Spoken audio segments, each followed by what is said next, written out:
valuing the Hecarim, which I do feel like Hecarim is the strongest champion in the meta. Yeah. He just does so much, right? Late game team fighter, fits well in a lot of comps. Again, I feel like the mobility creep has really made him strong in terms of like early ganks able to come out as well.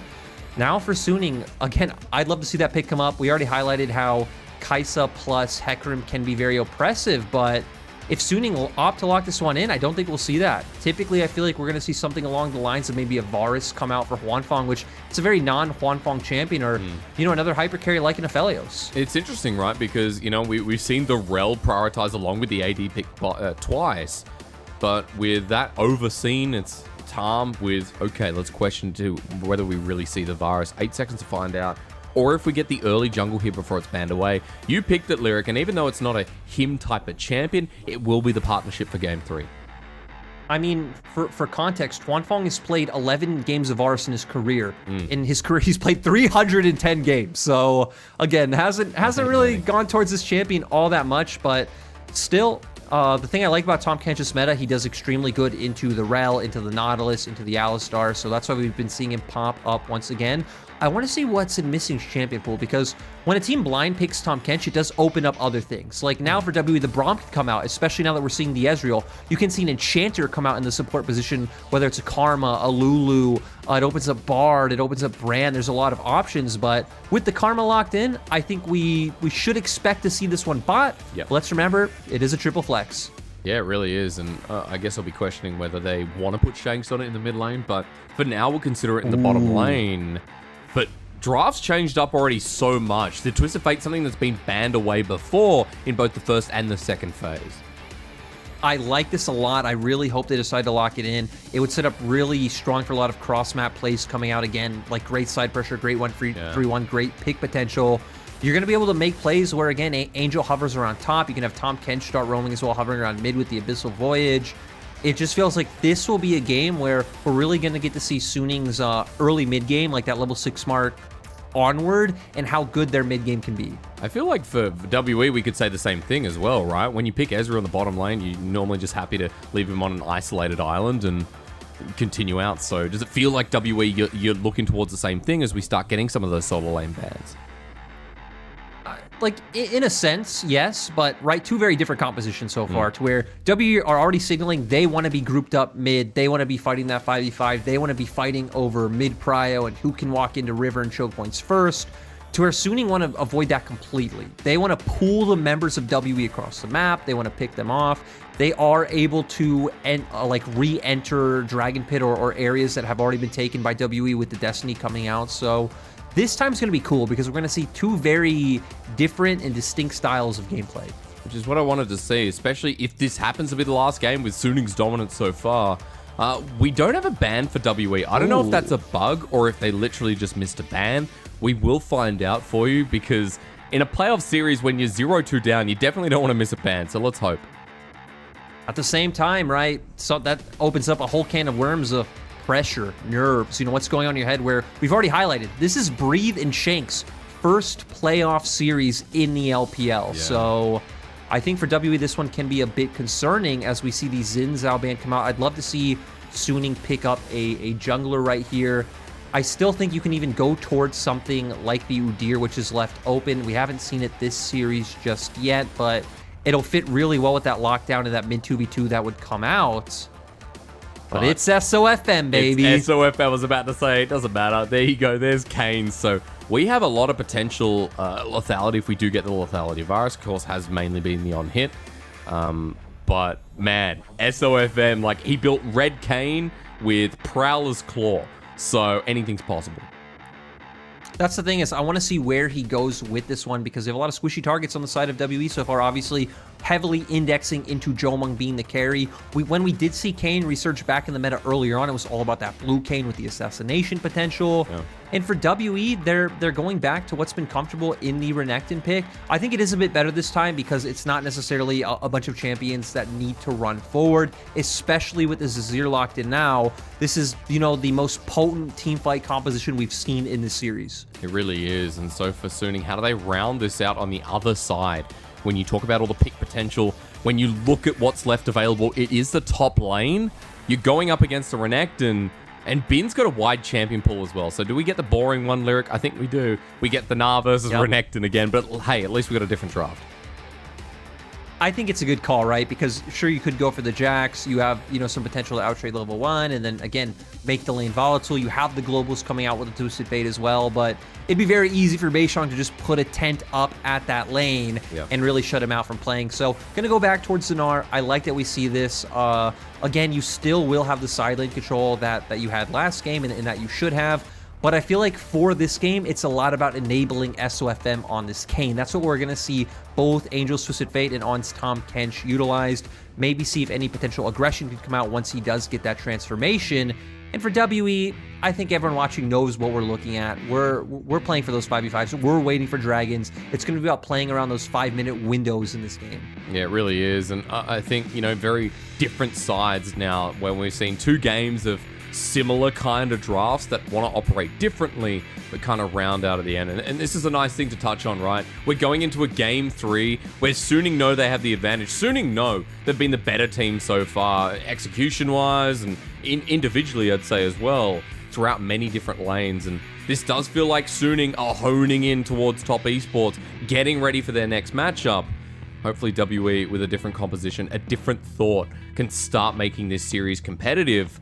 Or rather, at least, start making the game score a bit competitive. As we run into game number 3, ladies and gentlemen, look at the Kayn on SofM. We'll watch his build path. We'll watch his evolution. See if we get a red Kayn with the assassination potential again, or if it's something a little bit different towards blue. So, for WE, sir, let's get that team fighting underway. See if Jiumeng and Shanks can carry as well towards the later part of the game.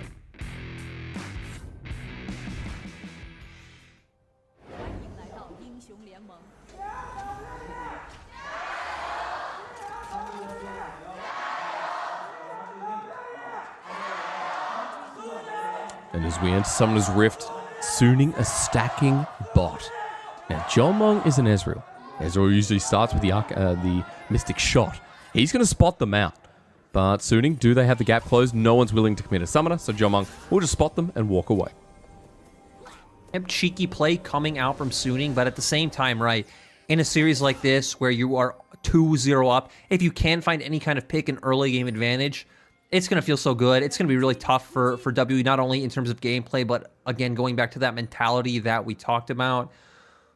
Not much going to happen on either side, but kind of going over what we should expect to see in the early game. I actually don't expect too much coming out from Suning's comp. Okay. You have a Varus, Tahm, Kench in the bottom lane. That usually signals, you want to play safer. You're up against a Karma as well, so you're going to take continuous punishment. You do have setup in mid if you want to, chain gold card into SofM looking for a gank, but Azir is ultra safe. At most, I think he'd have to burn a flash, but if he's playing respectfully, he won't even have to burn that. And then when you look at top 2v2, you don't have any hard CC to lock anyone down, and I definitely think that's Beishang and Breathe favored. So until the level 6 mark, I think for Suning, you are farming, you are prioritizing getting SofM ahead. Yeah, just farming up in the jungle is all Kayn's like to do. I also want to point out, last time we saw this Kayn, he ran Teleport Smite. Unfortunately, we're not seeing that this time around, but it is the Electrocute. We just have to wait and see if he does the red or blue Kayn, of course, for what we saw last time around. So, pretty intrigued by this pick, as he's actually gone towards the opposite end of the rift. Was spotted out on a ward, I believe, as Beishang is now making his way over.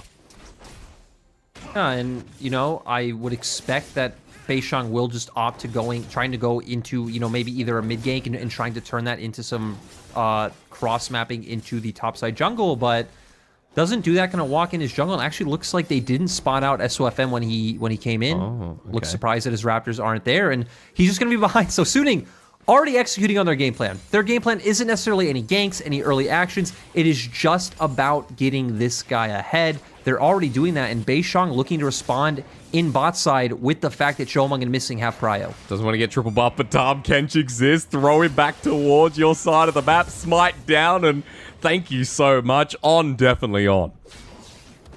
Yeah, nice to see the teamwork coming out from SofM and on, but Beishang... Eaten up yet again. They're fine. Beishang's still chasing him. Well, yeah, but let's just see if it goes any further. Ignite's down from missing.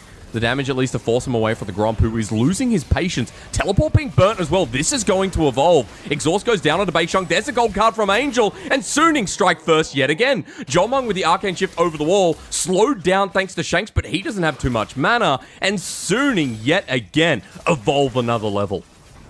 And they're going to still be able to secure the Scuttle Crab for SofM. W not having the ability to follow up. Nice teleport coming out from Angel to make sure that they get that one. And you look at the waves as well. Waves are still in a good place for the side of Suning. Huanfeng walks back pot. The wave didn't crash into tower. He's still able to pick all that one up. And Angel gets to mid right as Shanks forces that one out. So Suning losing nothing on that play. Oh, on though. Yeah, he flashes away. Huanfeng is still in a bit of trouble. Wait for this Mystic Shot. Couple more autos. Flash forward by Jiumeng, but eaten up by On. Oh, and my Jiumeng dies God. to the turret. Tahm Kench does that, man, and you got to respect it. And the thing is, you can rationalize why he thought he could walk through River there. Because you look at that stacked minion wave, On probably thought he's fine. There's no way they're going to trade into me here, or even if they do, they will lose out. And sadly, we do see that that does end up being true with the flashes that are blown, with the Devour coming out as well. And this is just so heartbreaking to see from WE so far. Lyric, this early game, man, is not looking too great, and you know, it is a Halo Blades Varus. We didn't get a chance to talk about that because of how it's evolved, but he's now got 2 kills to his name, a tier double longsword after they thought they found On and Huanfeng. Yeah, and we're going to get a replay of this again. Walks through, you see they do have the minion wave, so I feel like that's why On felt secure. Jiumeng keeps going forward, and look, they are taking all this minion damage the whole time. Does go into turret with the flash, just a bit too far forward, and it's unfortunate. But going back to that Halo Blades point, we don't see too much Halo Blades Varus. From what I have seen in solo queue and pro play, typically does signal the lethality coming out. Of course, it is stronger in the early trades than something like the lethal tempo. But yeah, it's going to be interesting to see where Huanfeng goes with that. But right now, we're looking at Breathe and Bin, but Breathe gets out just fine. Yeah, he's playing it close to the chest there. If he gets locked down, I'm not sure if that's the same story we saw on our screens. But at the very least, take stock of the situation after what happened. Suning up 1,000 gold and then some. Beishang behind in his jungle as he got triple buffed by SofM. SofM a level lead for now as well, and he has the serrated Dirk, so it does feel like we're getting the traditional red Kayn, rather blue, excuse me, as not sure what we're looking in the replay here. Oh, they tried to get bot, and 1v2 Huanfeng does a lot of damage.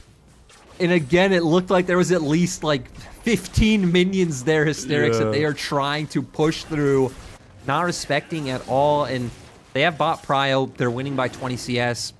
SofM's going to have no trouble at all taking this away. You already highlighted the serrated Dirk. On the opposite side, Beishang, of course, going for the Lucidity boots. The only place they have pressure is mid, which, you know, Shanks has the range advantage. He has Comet, which is the aggressive trading rune as well. So at least there's you know, a point of pressure somewhere. And even Breathe is doing just fine in this topside matchup. Yeah, better than we've seen with most Renektons against the Gnar. So as he escaped narrowly earlier, up about 2-4 CS there on the board, you can see. I'm taking stock of the map right now, Lyric, as the Dragon goes down to Suning. And as SofM goes back to farming, I think his farming path as well will take him nicely towards the Herald. So it does feel like he's going to use that advantage he has with the serrated Dirk and a pretty calm bottom lane to try and push it further. And the question is, as WE, how do you kind of prevent Suning's next play? Because the Destiny is already up on Angel. True. Typically, right, there's that old like tradition of you want to attack the global, but that's going to be very tough. Angel's playing very respectfully, playing far back. Also has a spell book. Oh my god. Through. You know what? I'm trespassing right now if I'm SofM. He spins one more time, gets the electrocute. Now, will he die is the biggest question. He has a flash over the wall, follows through, and Beishang took Ghost to the party. He'll survive, but the Scuttle BM, maybe it's worth it. Still, I mean, he did get the Scuttle, right? I'm not quite sure. I'm not quite sure. I actually don't think it's too impactful that SofM doesn't have his flash early on, right? Sure. Your Kayn, you have like terrain scaling, you have way to traverse the map and find these early ganks if need be. We're still not at a point where there's any necessary 5v5 skirmishes coming out where, you know, maybe potentially need to find a flash angle onto Jiumeng or Shanks. So still increasing his CS and EXP lead because he's a whole level up, 16 CS up, bot lane's winning, mid lane is fine. and top is in a good place as well. Again, there's no pressure on you. All the pressure is on W right now, and I feel like the first thing is you need to find a way to impact top, because bot does feel bot kind of feels like a lost cause at this point in time. I feel like for Beishang, it's about hovering mid, playing with Shanks when he pushes out that wave once again, going towards top side. So even if it is like a 3v3 if Angel follows, I do feel like that is a 3v3 that is winnable by WE. At least put those solo liners in great advantage. I like that you said bottom lane feels like a lost cause, especially when we do see the lethality Varus that probably can take on a 3v2 with a Tahm Kench.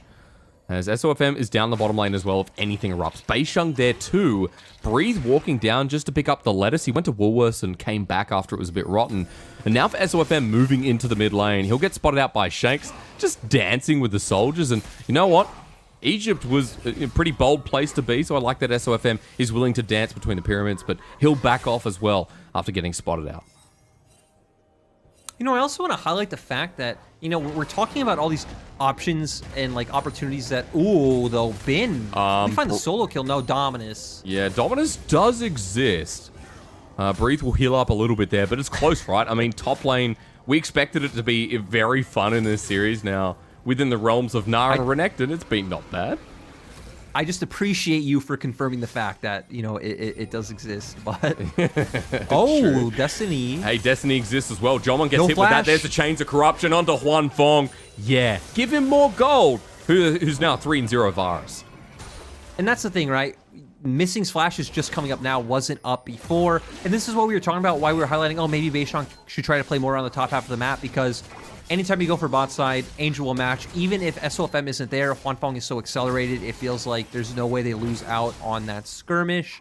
The thing for Beishang, though, and this was a point I was trying to make, is it's even hard to talk about what opportunities you can find, because you are so far behind in terms of you know, CS, XP, items.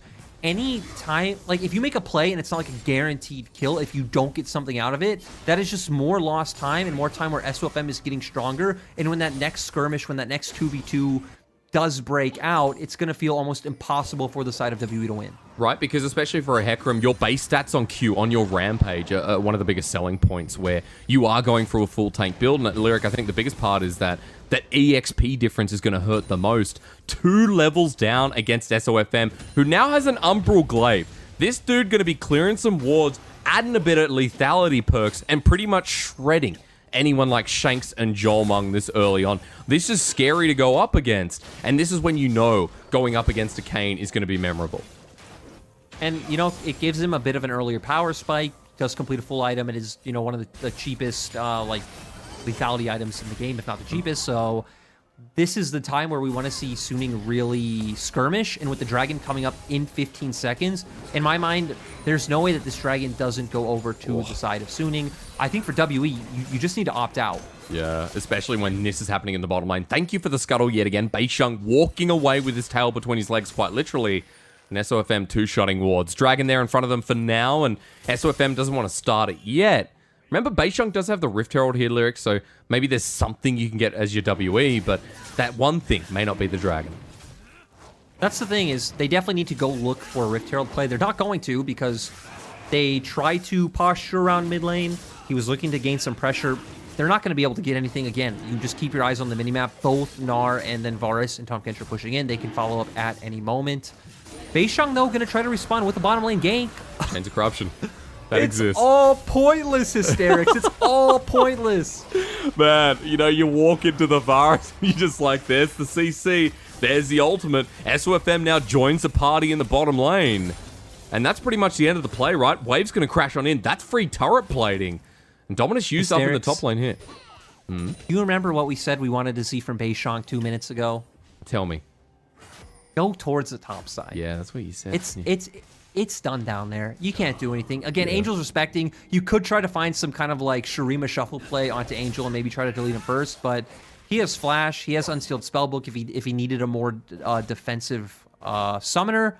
You go up towards top side. At this point, it would be rough because of that 2-level lead from SofM. But at least before that really broke out so heavily in that favor, I feel like any kind of skirmish W could have won. They're finally going to try and look for it. Finally, dude. It's going to be matched by Angel, though. But into the wall. Bin buys time. Teleport Burt as well. Missing's here. Jiumeng's here. Everyone wants a piece of the bin. But he's just recycled it. The play done. And all you can get is a Herald while plates are still up and available.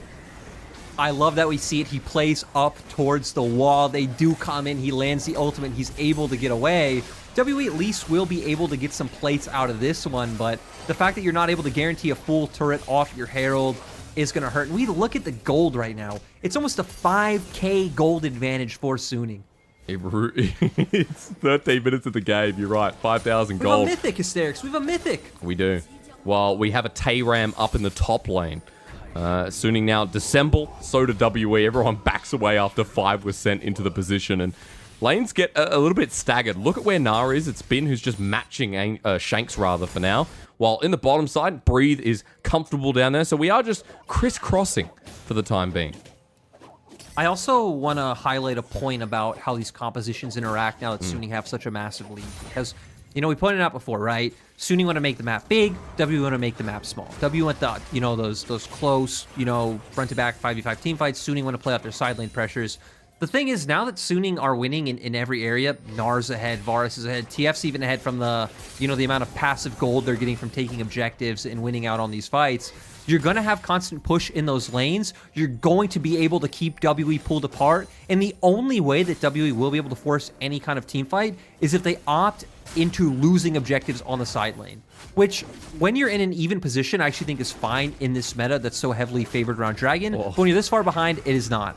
Yeah, it really isn't, because it's going to go from bad to worse. To correct myself before, A-Rat, I believe, is how you say all random, all top. I had a bit of a moment. But as SofM misses out on his red buff, yeah, look, hey, I mean, this has been a series of moments, right, where coming into this one, we thought, you know, it was going to be, I thought it was going to be WE favored. I thought, Beishang's going to take over. SofM's one thing, but Beishang's another. But it really has been the SofM show yet again, especially within this game, especially within the intelligent pathing that we know him for. And it just feels like the next couple of minutes until this next Dragon, or at least until we get to Soul Point, that we are just going to keep talking up Suning in this game with the way it started.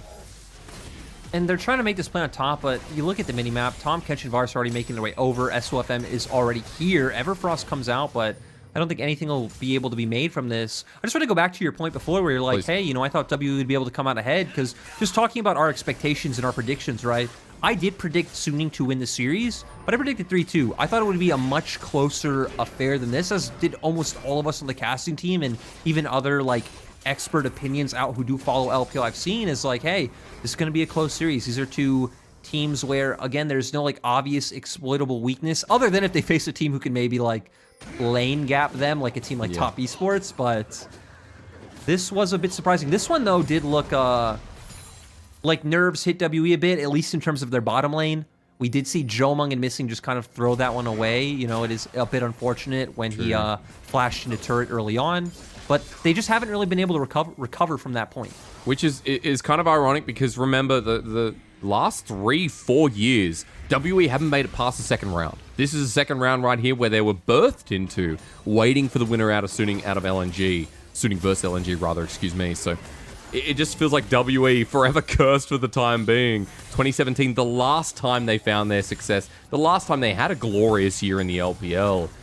Forever stuck here at the birthing of playoffs. And here, this could be the final moments as Jiumeng's walking through. Raptors are there waiting for him. And you notice, Suning got eyes on different prizes. The dragon that's going to lead to Soul Point is now spawning for SofM.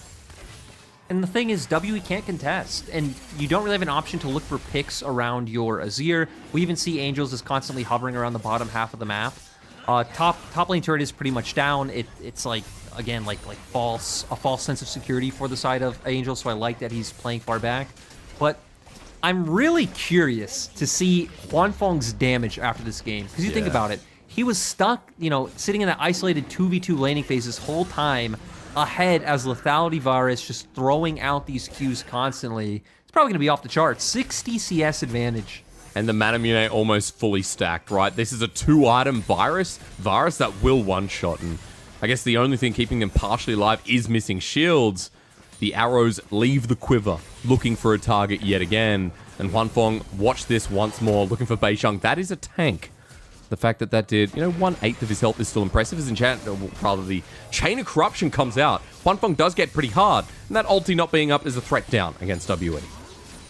And WE are finally in a position where, they should feel okay. It's like, hey, we're grouped as 5. The problem is there's nothing to convert this into. Bin was spotted out. He's going into Mega Gnar. Feels like a team that will just fight anyway, as Missing sends out some zone control and WE back away. Herald is up, so maybe WE head towards their SofMs on the bot side. Problem is, Bin's just going to create this pressure in the bottom lane once again, and it goes back to the argument of like, hey, if WE want to be able to force that kind of 5v5 team fight, which they're very behind now, so I'm not even sure if they would win it. My guess is probably not. But even if they do force that, Bin will just get too much in the bottom lane. SofM busy against Jiumeng, though, waiting to ult. The Umbral Trespass will not be used in case the Ezreal takes him into turret, and that's well held. As look to finish the kill off. You can see every Varus wants it, but too far away is Jiumeng. Now we're just going to see Suning do a great job of continuing to control vision. I love that SofM just continuously getting punished, but an interesting point about Vision and the fact that he did go for the Umbral Glaive first, right, is that when you are this far ahead and your team's not really lacking for any sort of like damage or immediate power spike out of your jungler, and you are playing this pick comp that is about, right, using globals, catching people who are too far forward, or when you are denying vision, it feels like this is an item that is really just going to push Suning the extra mile to just increase their lead rather than him had he gone straight forward, a Prowler's Claw. So part of the reason why I just love things like, the Pantheon support who could build it, right? Before we had the mythic items. Cheap item in lethality, as you said earlier, but also the fact that you contribute so much to the vision control of your team. Look at the ward score for SofM. At 19 minutes in the game, he's got a 42 ward score, which is more than any support on the Rift by a decent amount. It's just kind of showing you the control he's adding to this game. He's scouting out for the wards, as you can see, towards the top side river, and then going back to farming in the interim. Ooh, Breathe, though. Probably going to get run down by Bin. He does have the Strike Breaker available. Minions in the way. Beishang here to counter the play. Missing on the other side as well. Hops over. Misses a stun, but knows that WE's there, so plays it cautiously. That's the good thing about, WE's comp, right, is you have Karma, you have Hecarim. Have movement speed buffs. They're at least able to, get in place to try to counteract a play like that very easily. Bin does have to back off. Angel answers on the opposite side of the map. So, still, Suning are the ones coming out ahead, but when you have this type of gold lead, and I do believe League of Legends is still a very snowbally game, even if it isn't what it was back in, like, Season 3 or Season 4, when you're the team with the gold advantage, you are the team who has the map control, you are the team who has all the options. WE really only are able to play on the back foot and try to counteract what Suning do. Sitting at the inner turrets like Missing and Jiumeng, or trying to farm jungle while they're not there. But look at Huanfeng's damage, man. He now has a Last Whisper as well. So in comes another arrow again. It's like versing Legolas. And you're Gimli. You're a short man who can't really run far. And Legolas outranges you. So pretty unfair in the matchup. I'm just saying, aren't they supposed to be like relative equals in terms of power levels? Isn't that how the whole series sells it to you? You're literally the orc with the pink head versus Legolas. In the final battle in the Return of the King. I'm talking movies, by the way, ladies and gentlemen. So yeah, definitely Legolas diff. That feels like the case in this third game. Suning hunting again. Beishang just checked that brush, and SofM hops on in, gets a couple of stacks, and he's still not evolved, by the way. So just looking for some orbs. Yeah, that's the kind of most perplexing thing here. I also kind of want to move on from that and just highlight the fact that Angel already has rapid fire cannons, so going to be able to do so much. Well, towards next dragon, eh? Onward and upwards. WE, don't want to give this one over. You've got Soul Point at 22 minutes in the game. Mountain Soul's a nuisance, especially when, wow, okay, the arrows are flying through. And WE trying to stop this one lyric. WE are trying. They have their members here. Breathe is going for the back. He's going to try and TP in, but there is no flank ward to go to. I'm actually kind of surprised that Suning just respect this one and back off. Bin is nowhere close to Mega, but still, Maybe it's a ruse. They're going to go for it. Destiny's Gate. Where's it going to? I haven't seen this Twisted Fate behind enemy lines. The poke coming through again. Dragon resets. Angel's in with a gold card onto missing. He's drawing them in as the Everfrost finds a two-man stun. Bin not into Mega though, and SofM over the wall. Baiting them yet again as Breathe has a full Fury bar. But the Dragon, the damage is going down way too quick. WE need to make a decision. Beishang on Sword of Shadows. He doesn't take it away. There's the Mountain Soul. And Suning find the first. Angel zoning them away. Bin does it again. The Gnar's unhappy with his current living situation and takes it out on WE. Goodbye, World Elite, and hello, Suning. And Suning do it again. It just comes down to one massive team fight where they're able to step up. They already had the advantage. Beishang not able to win the smite fight, as he really shouldn't be able to. He was level 10. SofM was level 12. Bin finding an amazing ultimate, and they're going to be able to convert this one into a Baron. Man, Suning, this just looks like a riffy-diffy yet again. Not like what we saw with LNG, but Suning's decision-making is prime, is key. It's 8-0 Lyric. It's an 8k gold lead that will extend to 10,000. Mountain Soul and the Purple Worm adds on to Suning here, and this is just a game to behold yet again as we rewatch. And we're going to see WE know they need to go for this one, right? It's Soul Point. He goes for the steal. He's not able to get it. That is Soul confirmed for the side of Suning. He's now locked down. He pretty much gave his life for that, right? He had to go for the 50-50. Bin jumps in, gets an insane ultimate. SofM able to follow up over the wall as well. Goes in with the ultimate. Angel's there, and, you know, they're just making it look so easy, Hysterics. They really are. 8-0. 10k gold lead. The fact that they are able to play out through sides means this is going to be almost impossible for WE to look for any kind of defense, and Suning are probably strong enough to where they can even just probably dive inhibitor turrets. Just force it in, right? Kayn finally evolved here with Edge of Night for SofM. 2.5 items strong here. Also note Serelda's grudge for Huanfeng, so he has an icy touch to the tip of his arrows, and 5-0-1, it has been Huanfeng diff, it has been diff across the rift as WE are trying to mitigate that back. Everfrost the burst, down goes the top laner front line as Beishang's left to his own devices. Angel in the back line, and WE thought they had the pick. This was WE who thought they had everything. The rapid fire cannon gold card nets the start of a double. Shanks sends the Emperor, or rather the soldiers out to keep him alive, but he's the only one left alive at this point. SofM on the chase, and you just know that his Emperor of Egypt is saying goodnight for a final time. Just great performance coming out from Suning, the diversity in their picks, the way they're able to play out through these sidelines, their team fighting. It's just been such a pleasure to watch. Such a dominant, unexpected 3-0 by Suning. Against LNG, it was a quick 3-0. Against WE, they don't care. They've got a dinner date with top esports ready to hit into the top 4. Ladies and gentlemen, Suning are definitely on with or without Sword Art. And I know it's something we're going to talk about later, but just really quick, we're getting the rematch once again, the grudge match that's kind of forming between TS and Suning, right? We had the LPL semifinal, World semifinal, and we're going to get it once again.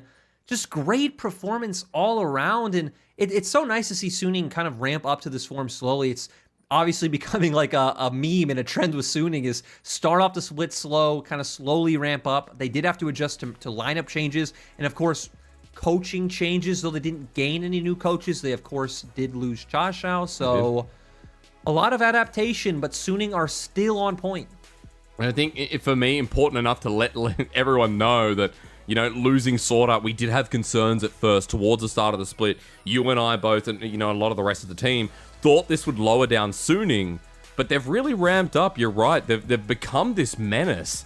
And against top esports, you told me in the break, they're 1-1 right now. Lost, or rather won in the world semi-final. Here in the LPL, were absolutely beaten to less than an inch of their life by top esports during the time.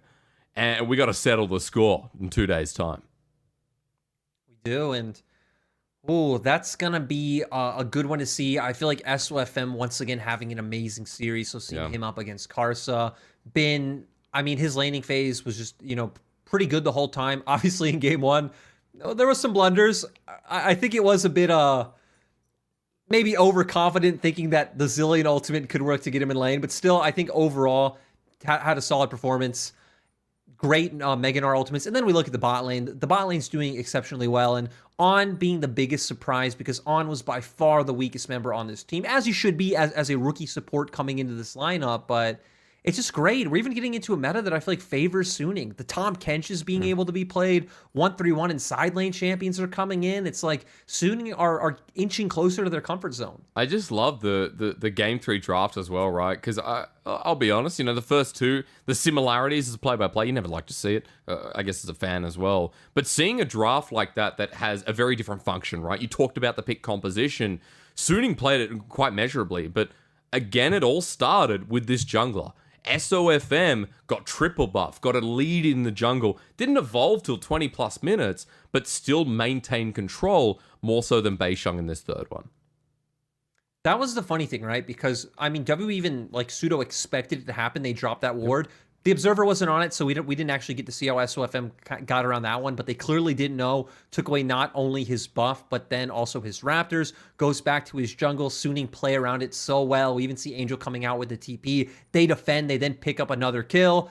And it was just a chain of events because then On walks back to bot lane through River. Could be very dangerous. Looks very greedy. They have a massive minion wave. Jiumeng then oversteps and flashes under turret. And from there, it's like you're giving Suning their most comfortable style, which is playing through side lanes, and they already have this big advantage. I love that you mentioned that because that definitely felt like the epitome of the series, like close but too far for WE. Jiumeng, you know, going in and getting a bit hyphy, whether it's nerves or otherwise, we can't say, not being within the team environment, but it is sad because I think WE were capable of so much more. I think this was capable of a 5-game series with WE in their purest form, but you know, much like the end of the split, it felt like WE were getting outclassed. Here, though, against Suning, it does feel like Suning were the ones outclassing for sure. I do want to touch on WE real quick, right? Because as we said during the series, WE are now just out of playoffs. There's no double elim in this phase of playoffs.